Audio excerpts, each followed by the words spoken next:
Awesome. All right. So where we're going to be picking up this week is we're right on page 5. And we're right in the middle of page 5 where it says, then I got a promising business opportunity. And kind of what we were looking at previous to where we're at in the book right now, page 5, then I got a promising business opportunity. Was we were seeing Bill Wilson's symptoms of his alcoholism. And to be very clear for those that are new, for those who are struggling, for those who are just joining for the first time, what are the symptoms of alcoholism? Or what are the symptoms of addiction? Or what are the symptoms of whatever brings you to this all-inclusive study? Well, the first thing that we see is that Bill Wilson has the inability to control the amount he drinks once he starts to drink. Is that my experience? That once I start, I do not have the ability to control the amount that I take every single time. It's my experience that once I start, I need more. And the more that I drink, the more I need to drink. Is that my experience? If so, we can put ourselves in Bill's story. And the other thing, the other diagnostic criteria is that what we're going to begin to see in Bill's story is the mental obsession. We're going to see Bill Wilson say, I never want to drink again. And we are going to look at and see that that has no effect. And my hope was in that brief review, everyone got to find page 5 in the paragraph we were talking about. So page 5, then I got a promising business opportunity. So this is Bill Wilson. Then I got a promising business opportunity. Stocks were at the low point of 1932. And I had somehow formed a group to buy. I was to share generously in the profits. Then I went on a prodigious bender, and that chance vanished.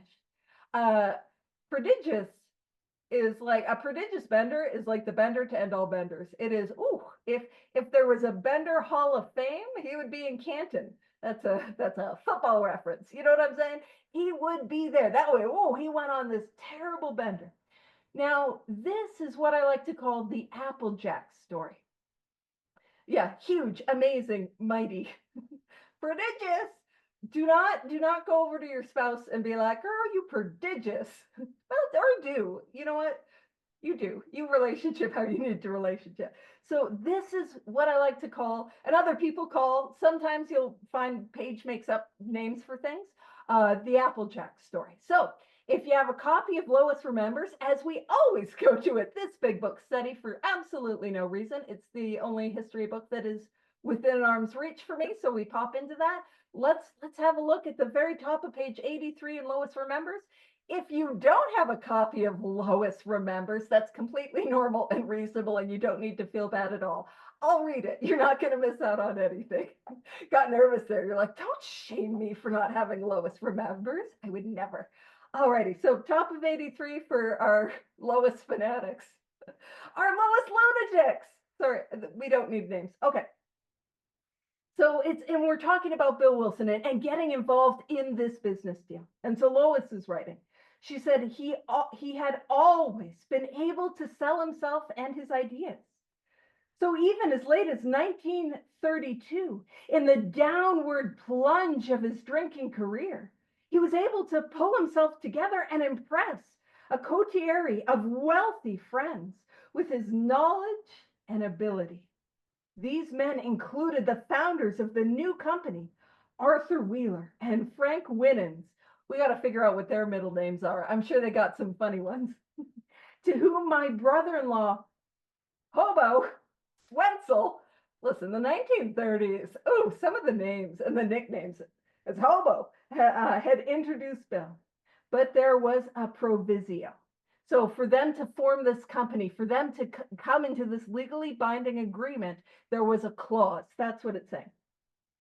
They had heard about Bill's drinking, and the contract stated that if he drank during the life of the company, he would be automatically out. So if he were to drink at any point during the life of the company, he's out. So he's got some impetus to stay sober. Stocks being at the low point of 1932, Bill Wilson active and involved in the stock market. And, really like what was going on is the economy was not in good shape. And somehow there's a group that's going to buy shares. Somehow there's a group that's going to like some money's going to be being made. And it sounds like all he needs to do is stay sober and money's going to come in. Keep in mind, last week we were talking Bill's living with the in-laws. That does not sound like an exciting proposition for anybody here. Or maybe, I don't know, maybe you have lovely in-laws.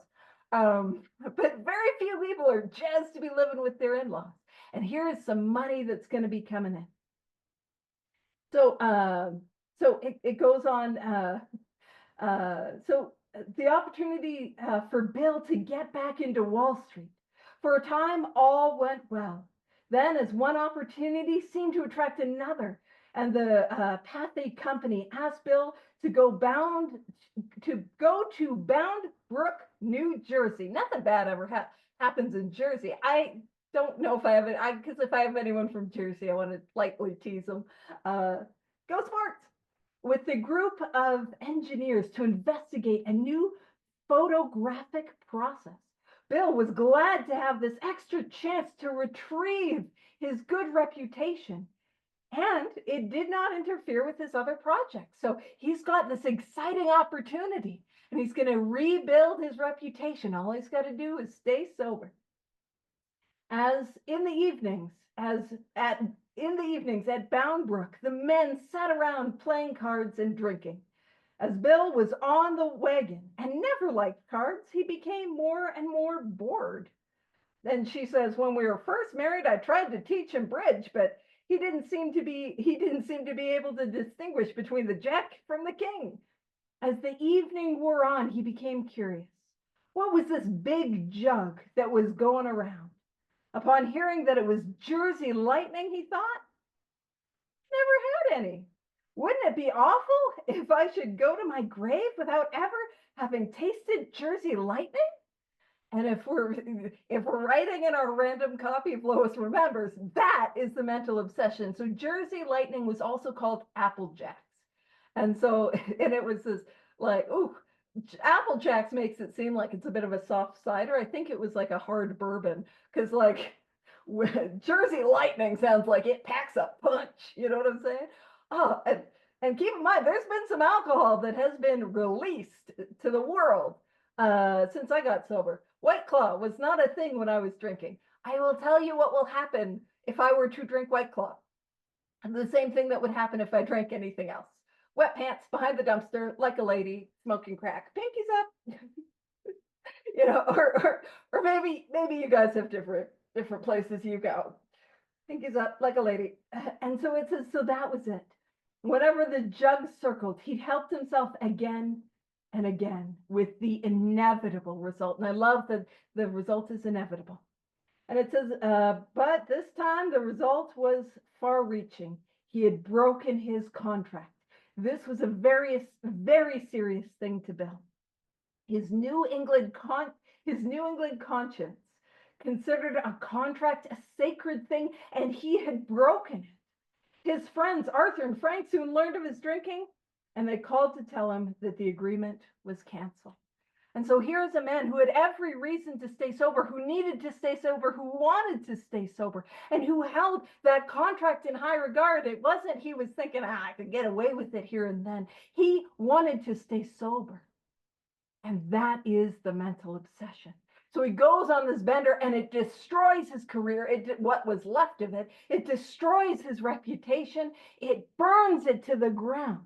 So back to the big book, page 5. It says, I woke up. This had to be stopped. I saw that I could not take so much as one drink. I was through forever. And if you're writing in your book, what you can make is a note that this is Bill Wilson swearing off. He is saying, and he means it, I am never going to drink again. I had written lots of sweet promises, but my wife happily observed that this time I meant business. And so I did. He means it. Now, when it talks about he'd written a lot of sweet promises, a sweet promise is an insincere sort of promise. But when he says sweet promises, I often think of, if you've ever seen a picture of Bill Wilson's family Bible, in it, you can see a couple notes from Bill where he wrote in the Bible as a pledge to stop drinking. Now, did you put the thing in the, yeah, Rob put it in the chat. So it's like, oh, you can have look-see doodles. Uh, and so, which is the official term. That's what all the historians do when they when they get to look at the primary documents. They're like, oh, I'm going to go to archives and have a little look-see doodles. Yeah, it's science. Why am I like this? Okay, and so it's to that idea of like to put it in the Bible carried a lot of like weight. So just like how Bill Wilson viewed a contract, this is something that carries weight. He means it. He wants to be done. Now, for those that are new or maybe haven't seen this before, what I'm going to share very, very quickly is what is known as the cycle of alcoholism, or the cycle of addiction, or the cycle of whatever brings you to this all-inclusive study. And where we're at this cycle is Bill Wilson's firm resolution not to drink again. So we see him swearing off, and you can write that in your book. And as we go through the rest of Bill's story, we're going to see Bill go through this cycle again and again and again. And we're going to see Bill Wilson say, that's it, I'm never going to drink again. And in the very next paragraph, we're going to see what kicks in for him. And we're going to have a look at that, and we can compare this to our own experience. Man, have I ever been contractually obligated to not drink? It's probably a problem if it's in a job, contract. Have I ever had good reasons to not drink? Have I ever had reasons where I wanted to stay sober? I never wanted to drink again. Did I ever make those sincere promises to myself or others? And what we're going to see is that those sincere promises not to do it again have no effect. And when we can see our lives in Bill's story and Bill's story in our lives in the cycle, what we can see is we can have a step one experience, which is to say that we can see the hopelessness of our condition. And because once I see that hopelessness, I can accept that hope. So let's go on. So it says, so he says, I meant business. Right? He means business. And then it says, shortly afterward, I came home drunk. There had been no fight. Where had been my high resolve? I simply didn't know. It hadn't even come to mind. Someone had pushed a drink my way and I had taken it. Was I crazy? I began to wonder, for such an appalling lack of perspective seemed near being just that. And you can make a little note when he says, was I crazy? And that appalling lack of perspective, what are we talking about? We're talking about the mental obsession. And I'll just share the screen again. And so what happened for Bill Wilson was the inevitable. Bill Wilson, absolutely stone cold sober, he was hit with a thought. Somebody pushes a drink his way. And in that moment, he thinks, that'd be nice. I'll take a drink. He does not think of the prodigious vendor. He cannot remember the pain, the suffering, the humiliation of the Applejack story. He cannot remember the pledges he wrote. He cannot remember the promises he makes. A drink comes to mind, and he doesn't have a second thought. I'll have that. And that is what sets off the phenomenon of craving, that first drink. And so his problem is that he has a thought that is taking him back to the first drink. And that is the mental obsession. Now I'm going to keep the picture up because we're going to see him go through this quickly. So when he says I came home drunk, he didn't come home after a drink or two. He came home drunk. It is a sign that the physical allergy was on him. That once he started, he could not control the amount that he took. So very bottom of page 9, renewing my resolve, I tried again. So you can make a little note. He is swearing off. Never again. I'm never going to drink again. That's his resolve. He's renewing it. He's going to use his willpower. He's not going to do it. He's swearing off. And it says, some time passed, and confidence began to be replaced by cocksureness. He's got a little cocky, Anyone here ever have a period where, like, I got this thing. I got it. I got it. Yeah, cocksureness, being too sure. Like overconfident. I got it, Paige. I got this thing, That's what it sounds like. So confidence began to replaced by cocksureness. I can laugh at the gin mills. I don't, Alcohol's got nothing. I don't got to worry.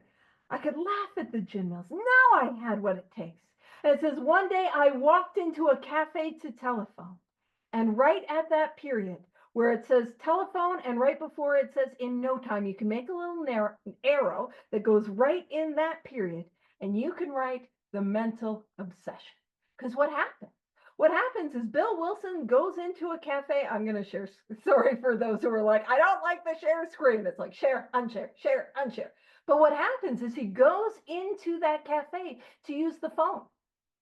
There is nothing unreasonable about that. There are no cell phones. Not every house even has a landline. Some are on party lines. He goes into a cafe to use a phone. It's a cafe. It's not even a bar. He goes to the cafe to use the telephone. And what happens? Right before it says in no time, what happens is the mental obsession. He had a thought. He had a thought that said, this time you can drink. Nobody will know. Just have one. It'll be okay. He had a thought. And that's what kicked in for him. So that's what took him back to that first drink. And it says, as the whiskey rose to my head, I told myself I would manage better next time, but I might as well get good and drunk then, and I did. And that is exactly what the physical allergy looks like, doesn't it? As the whiskey is rising to his head. So as he's drinking his whiskey, that feeling of like, you know what, in for a penny, in for a pound, might as well go hard. That's often what the allergy looks like, where it's, I need more. And then it says the remorse. And so that spree, his spree only lasted that evening. That's as long as his spree lasted. And it goes on to say the remorse, horror, and hopelessness of the next morning are unforgettable. So what we're seeing is him emerging from his spree, which was only that one night, filled with remorse and regret. That's what we're seeing. And what we're going to see is what that remorse and regret looked like. And so I'll do stop share. So, and so here's what it looked like. The courage to do battle was not there. Now, keep in mind, yeah, we're talking about his withdrawal symptoms. But what does it mean to have that courage to do battle not being there? Well, I'll tell you what it looks like for me. It looks like that depression. I can't face the day. I don't want to get out of bed. That's what it looks like for me, that courage to do battle not being there. That's what it looks like. And then it says, my brain raced uncontrollably. And there was a terrible sense of impending calamity. So racing thoughts, my thoughts going quickly and quickly and quickly. And a terrible sense of impending calamity. That's that feeling that something bad is going to happen really quickly. He's having anxiety. He's having this panic. That's what's happening for him. So that, like, I can't get out of bed mixed with that something bad's going to happen right away. Now, see, I didn't think I would relate to somebody like Bill.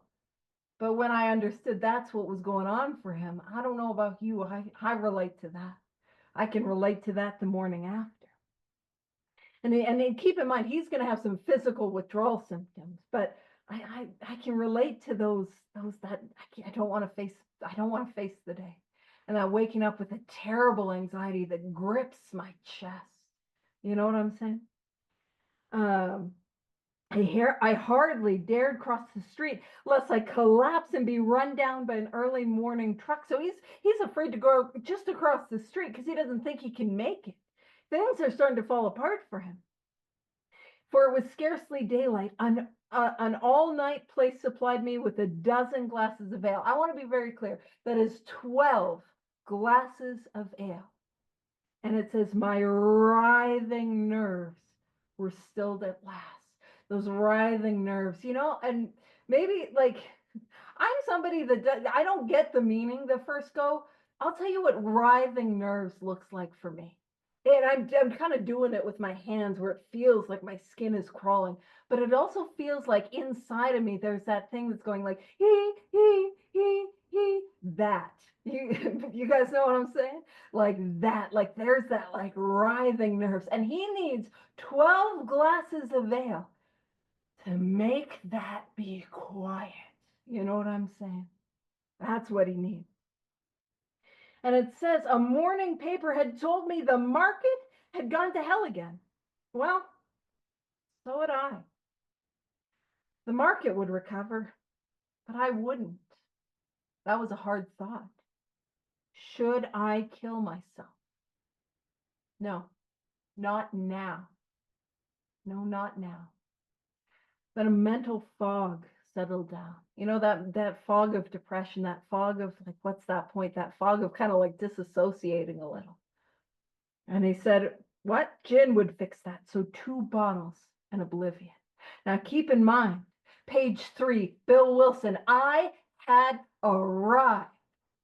Page 4, he hears about people in his line of work committing suicide. That disgusts him. Where does he go? He goes back to the bar, because what is happening for him is he is still, I'm going to screen share again, I'm so sorry. He is still getting that sense of ease and comfort. Alcohol is still working for him. It's still a solution. And when he says, should I kill myself? So we're seeing the progression. Should I kill myself? No, not now.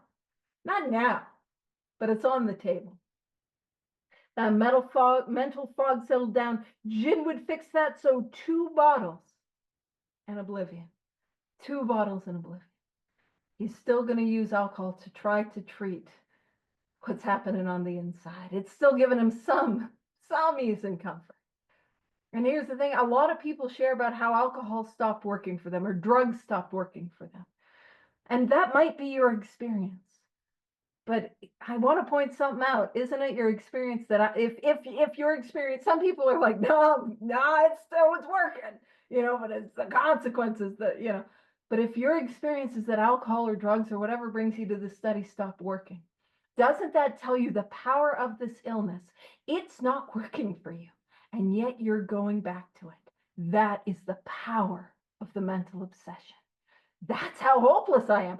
I'm going back to the thing that's not even helping. The little moment of relief is just a moment. I'm not even getting I'm getting a bit of a, I'm not even getting all of it. And yet I'm going back to it. I'm selling my soul for a moment of, and that is the power of the mental obsession. It's going to tell me this time will be different. Nobody will ever know. Or it'll tell me, the consequences, they won't be so bad. Like that's the power of this thing. I'm doomed to do it again. And that's what we're going to see in Bill's story. So it says, the mind and body are marvelous mechanisms, for mine endured this agony 2 more years. So these are the 2 years of him drinking up to essentially 1935, so 33 to 35, essentially that, end of 34. And so 2 more years. Sometimes I stole from my wife's slender purse when the morning terror and madness were on me. Bill Wilson, trying to be the guy, the man, I had arrived. I fancied myself a leader, Bill Wilson. That's where he wants to be. And his wife is working at Macy's, trying to support him. She was doing well, by the way, like in her career. But and he can't show up to life, and he's stealing. I work with a lot of people. I don't have kids, so I haven't had this experience, but stealing from the kids' piggy bank to buy drugs, to buy booze, you know what I mean? Or and I haven't had kids, but can I relate? Can I relate to crossing lines I never wanted to cross in order to scrape together enough money to buy that drink, that drug, that relief? Can I relate to that? Because that's where Bill is. And it says, again, I swayed dizzily before an open window or the medicine cabinet where there was poison, cursing myself for a weakling. And what we can make a note is that at this point, Bill Wilson is actively suicidal. Page 3, I had arrived. Page 4, suicide disgusts me. Our last paragraph, should I kill myself? Suicide on the table? No, not now. And now at this point, what it's saying is he's staring in front of an open window, trying to build up the courage to jump, but he doesn't have the courage to do it. Or he's opened up the medicine cabinet where he knows there's pills that he could take to overdose, and he doesn't have the courage to take those pills. That's where Bill Wilson is, actively suicidal. And I'm going to share this a little early. I normally talk about this because it's going to get worse. It's going to get worse.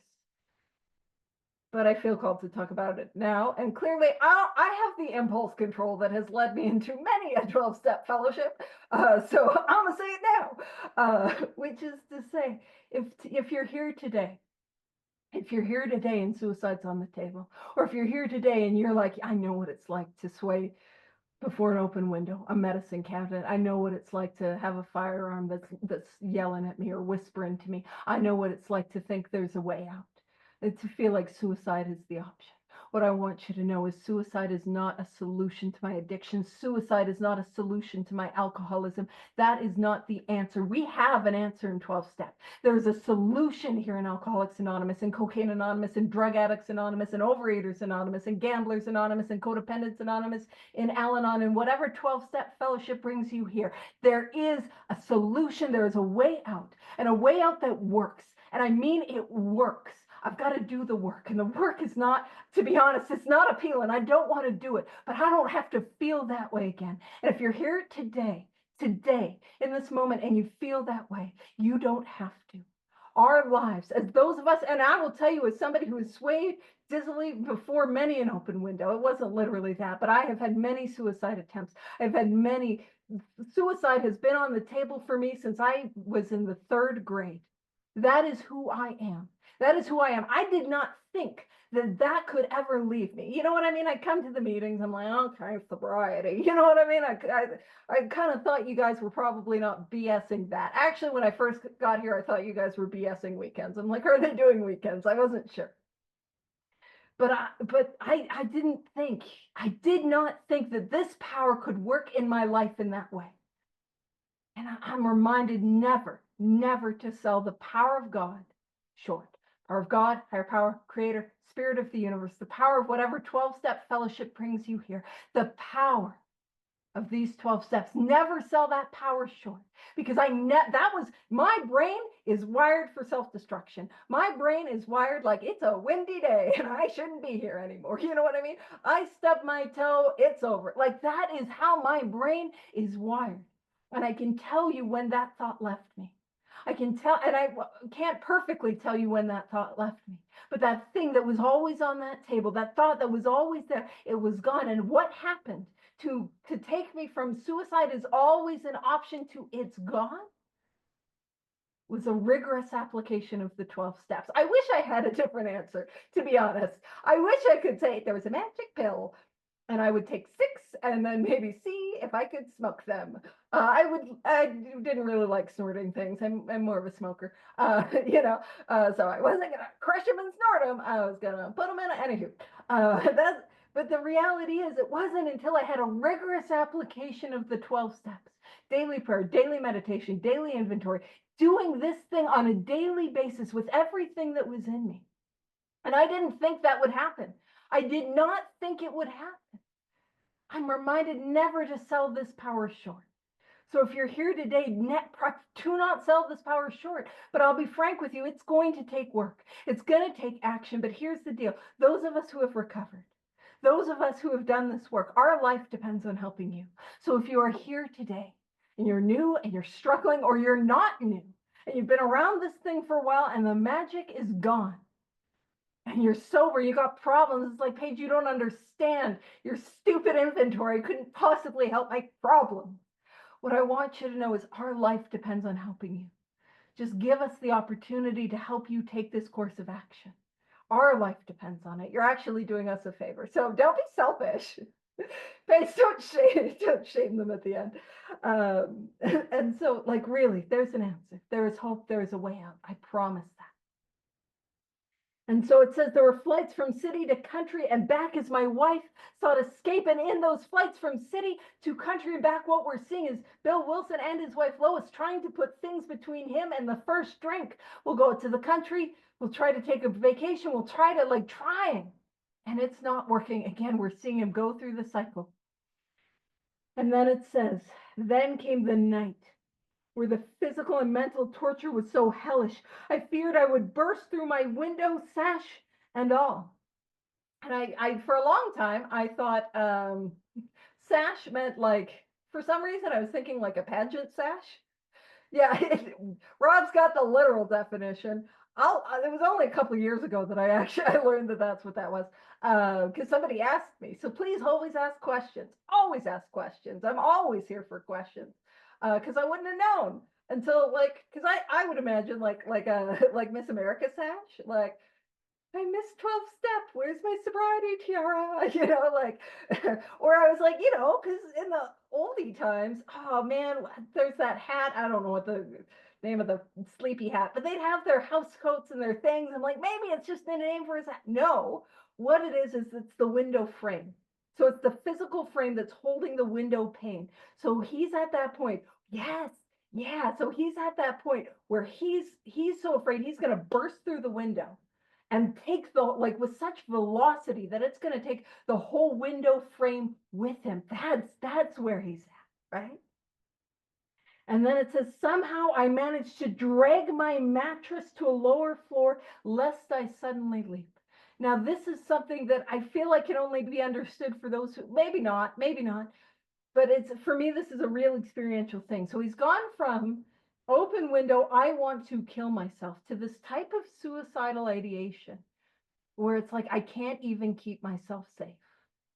You know what I mean? Where it's like I like literally I've been there where I'm grabbing on the edge of the mattress, physically holding on to try to not do anything because I know if I let go, I'm gonna, you know what I mean? That's where he is, and that's where the illness is taking him. Suicide, that disgusts me. Should I kill myself? No, not now, but it's on the table. Then actively and intentionally suicidal. Now at the bottom of page 6, does not think he can keep himself safe. That's where he's at. And then it says, a doctor came with heavy sedative. Now I want you to, we'll take a pause. Hold on. Don't read ahead. Everyone in this room knows exactly what happens next. We know what happens next.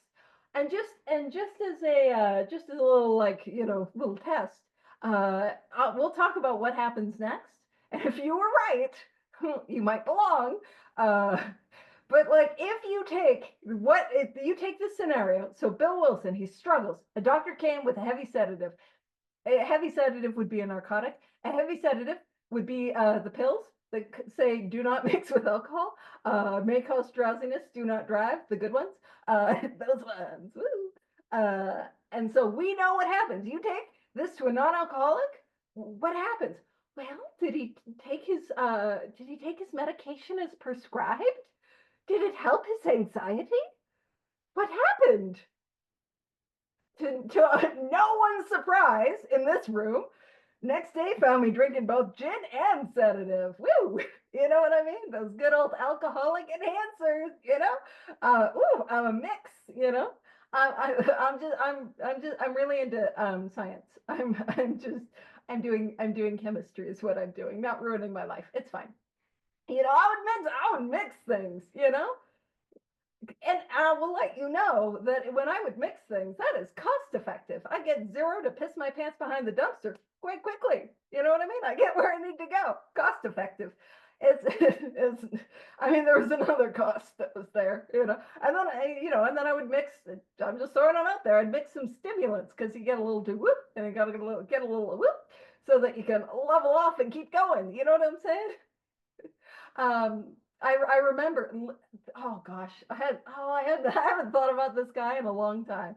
I remember hanging out behind a dumpster, which some of you are like, of course, it didn't happen as much as it sounds like it does. But I was talking with a gentleman, we were talking about, and oh, God bless him, he's not with us anymore, but we were talking about how, what's really good for hangovers? Crack cocaine. That was our hangover cure, which I'm just saying, if you've ever been like, no, hair of the dog drinking in the morning, I won't do that. I'll smoke crack. You might be at the right big book study. That's all I'm gonna say. You don't have to smoke crack to be here. I'm glad you're all here. I'll be honest with you. If you're sitting through this big book study, you're here for a reason, oh, there's better things you guys could be doing on a Monday night, Tuesday morning for those on the other side of the world. I got you. So Next day found me drinking both gin and sedative. This combination soon landed me on the rocks. Not on the rocks as in drinks with ice, which that never, I mean, there's like almost never ice in my drink. That's a stage that is unnecessary because I'm not drinking for the, but those people that will let the ice melt. Oh, I'm going on a tangent.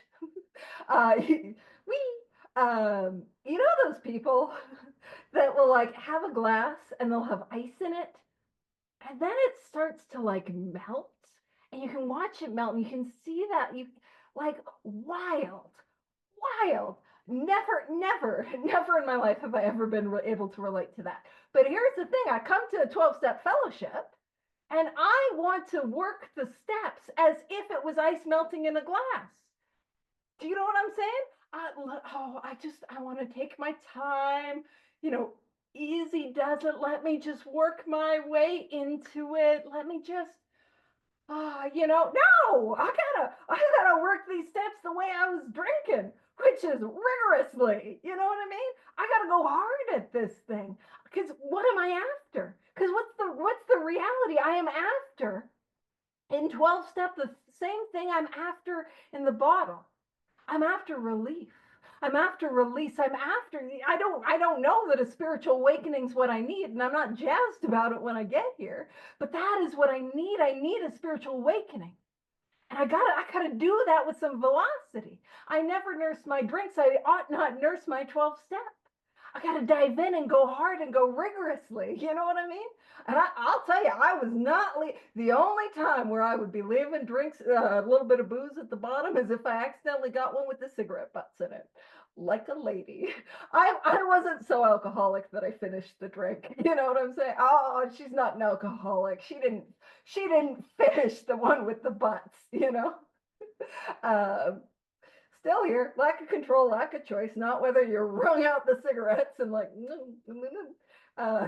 did that. So that's when I would leave it. You know what I'm saying? So I better not do that with my recovery. I better not do that with sobriety.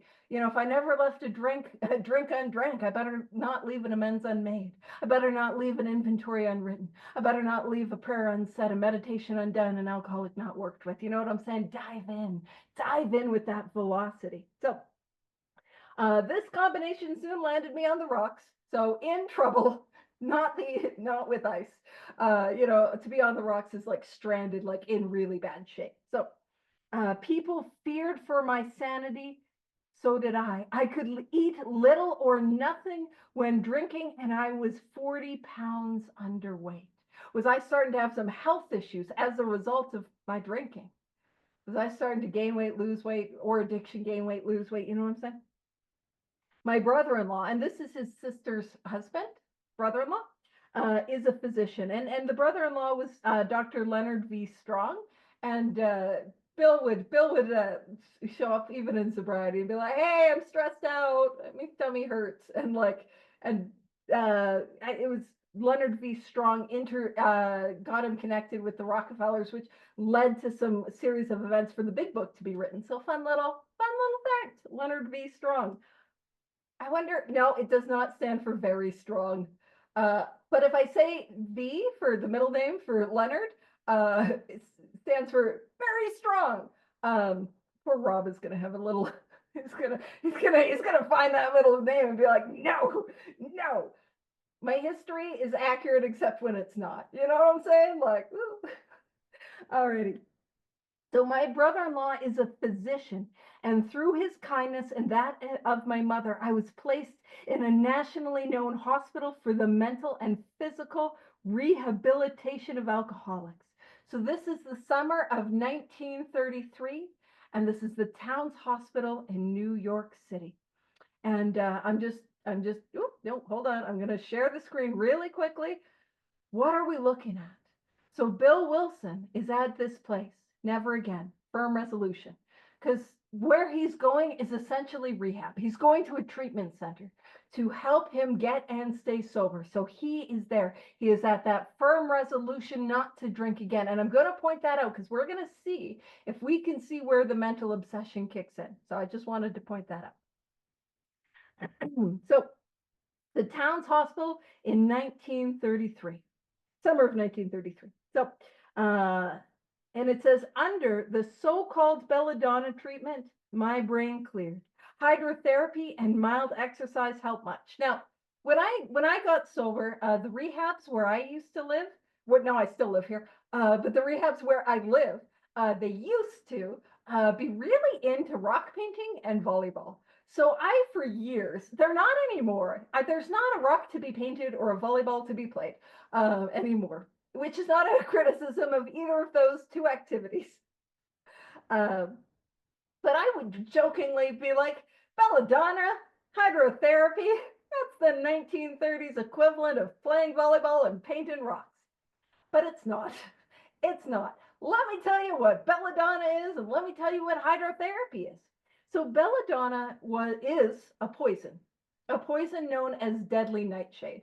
So if you are in a place, like if you're in a medieval fantasy, or, well, but like it would be like a poison that was used, like, oh, we gave the dragon some belladonna and that killed him, like that, like a poison, a fatal poison. Now, what they were doing was essentially microdosing belladonna. So during the withdrawal process, they would give small doses of this fatal poison to produce hallucinations in the hopes that through that process, now I am not a doctor, so I'm oversimplifying it, although I did write a couple of my own prescriptions, that would like rewire the brain.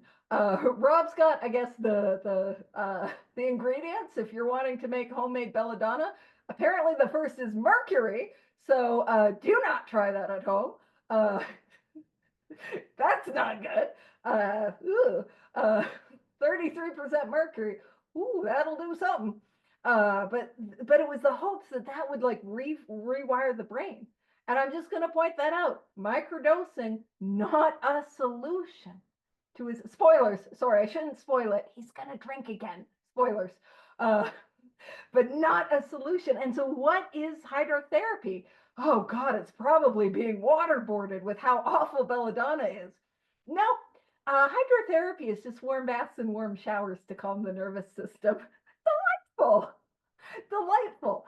But also, what I want to point out is, have I ever tried sort of modern self-care techniques to stay sober? Have I tried bubble baths? Have I tried face masks? Yeah, I will bubble bath, and I'm not a face mask person, unless it's Batman. I gotta wear that. That's why I was thinking about Batman.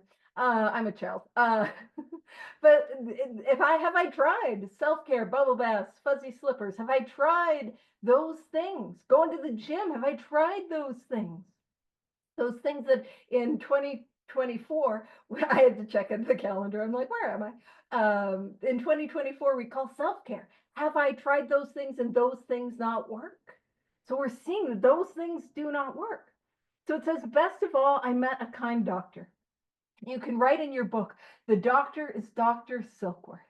Dr. Silkworth is the doctor who wrote the chapter, The Doctor's Opinion, and who gives us the diagnostic criteria of alcoholism, what it means to be an alcoholic. Now, Bill Wilson is going to get that information right here.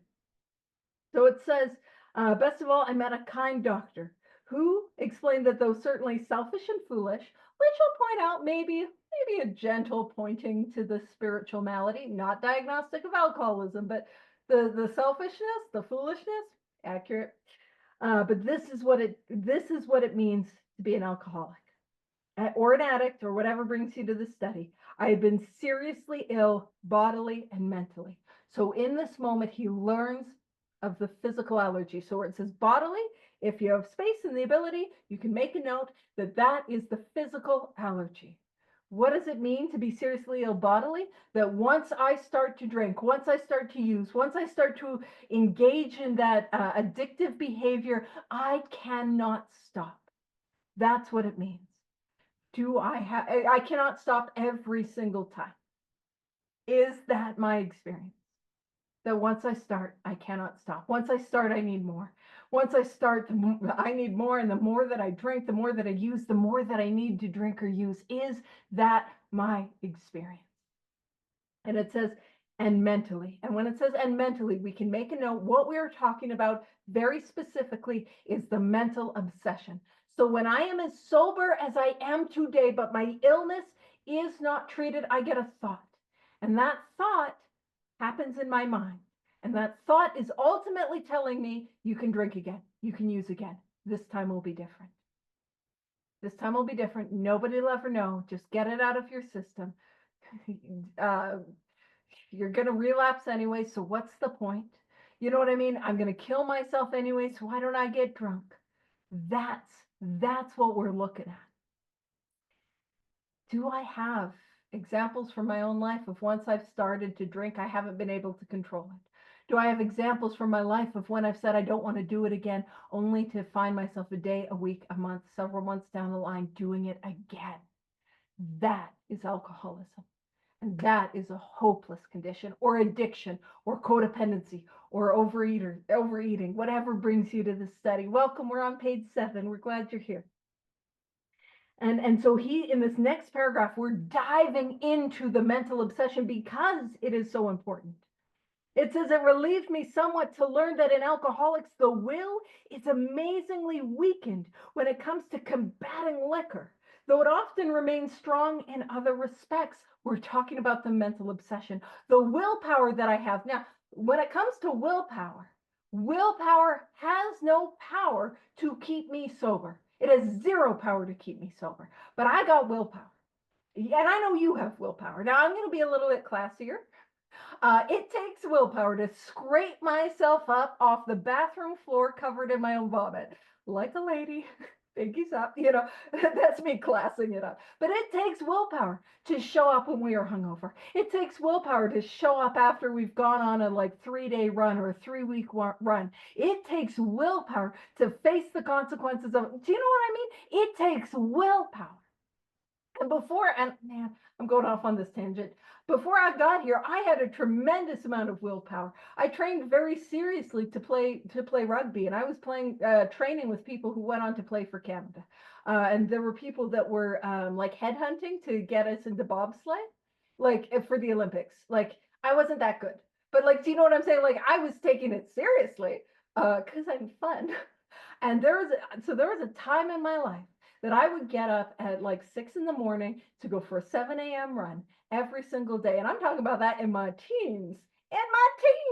And I would go for a run. I would do circuit training until I vomited. That's a little bit of a not great. But I would, you know what I mean? I would do weight training.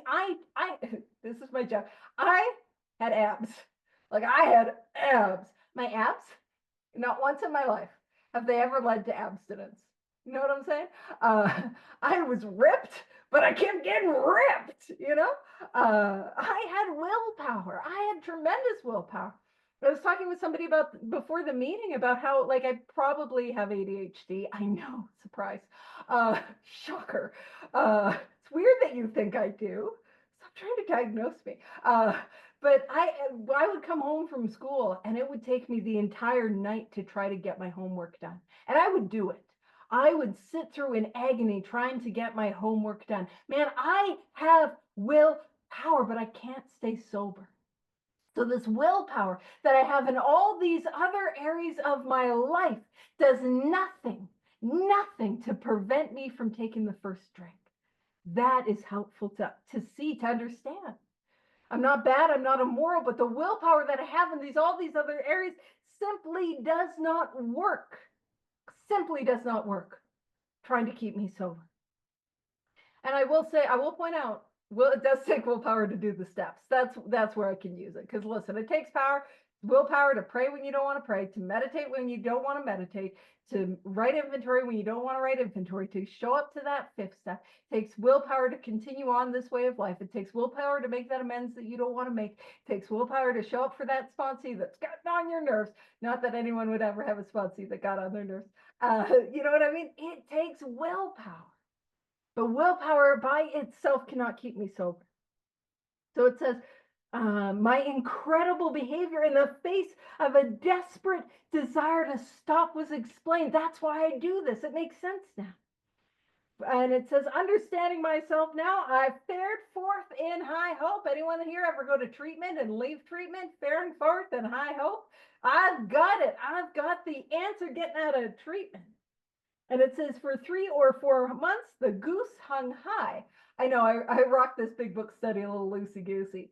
And I just, if you're like me, which would be interested in waterfowl, you it's a hobby. I don't know.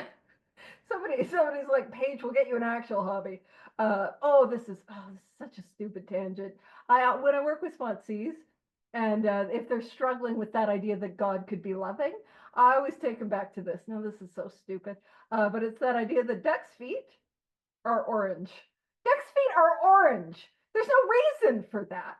That is delightful. That is whimsical. Only a loving God would do that. And if you've ever heard the feet look up, it's the best. So if you're unsure, yeah, they're little pitter patters. If you're unsure about whether there could be a loving God, duck's feet are orange. But the goose hung high. What does that mean? Because if you're like me, you're like, oh goodness, I hope it's not like a dead goose that they're like hanging up there as like ready for dinner. Or maybe you're like, no, that sounds delicious. I engage with waterfowl differently than you do, Paige. What it means is it was an omen. It was a superstition. So if geese were hanging low to the ground, it was the idea that, ooh, bad spirits were afoot. Ooh, it's not good. But if the geese are flying high in the sky, all is good. Only the good spirits hanging out. That's what that means. Which I'm very pleased that no geese were harmed in the making of this metaphor. I know I've been known to be a silly little goose or two. Alrighty. So it says, for 3 or 4 months, the goose hung high. Everything's going well. So he's got 3 or 4 months of sobriety. He's sworn off 3 or 4 months.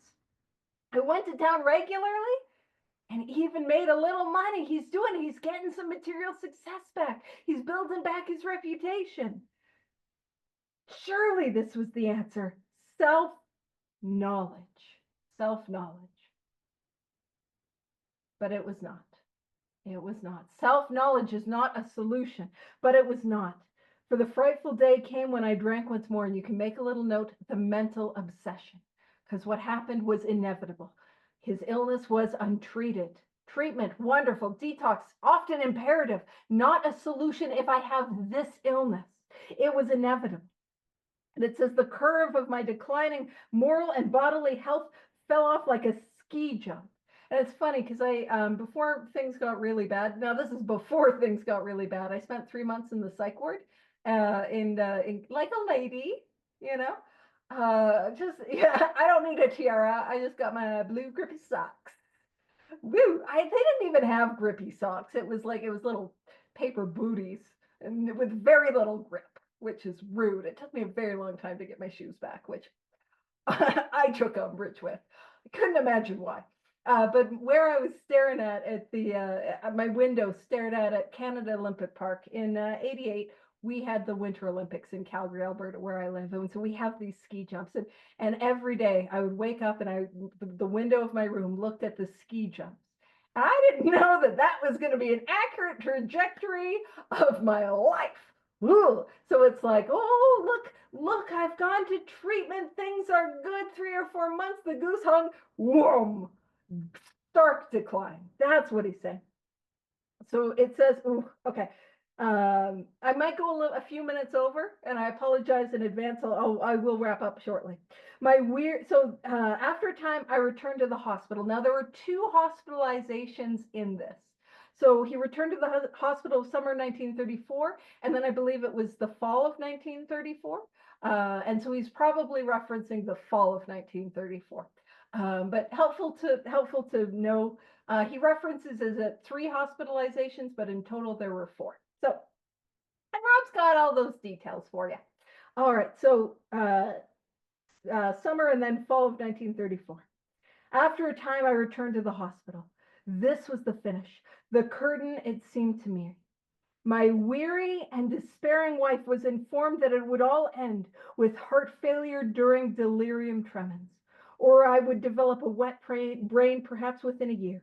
She would soon have to give me over to the undertaker or the asylum. They did not need to tell me. They didn't tell him. Bill Wilson is lying in his hospital bed, and he overhears Dr. Silkworth telling Lois, uh, Bill is he's during the withdrawal symptoms, he's going to have delirium tremens, and it is going to cause heart failure. He's going to die of this thing. Or worst case scenario, what's going to happen is he is going to, no worries, thank you for coming. I am going to wrap up shortly. Or worst case scenario, he's going to develop what's known as Wernicke's encephalopathy or Wernicke's-Korsakoff syndrome, wet brain. He is going to drink his way into permanent brain damage, and you'll have to put him in an asylum. But maybe if you can put him in one now, you might save him from that.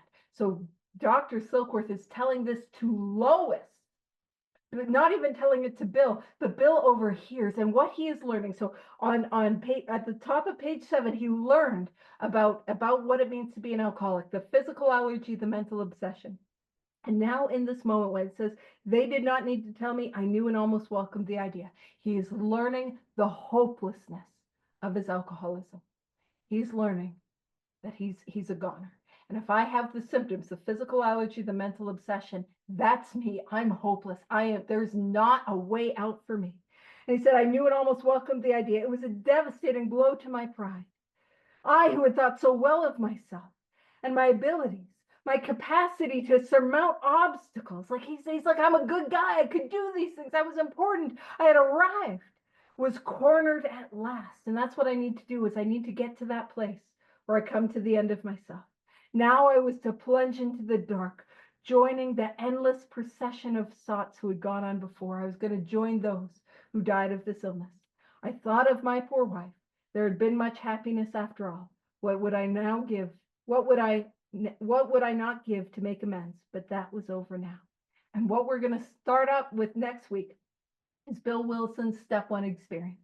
And normally I try to make it to the bottom of page 8, because there is a beautiful transition from hopeless to hope. But we're still in the hopelessness. But you keep coming, and we'll get you to the hope. So with that, I will stop the recording, and we can wrap it up with a prayer.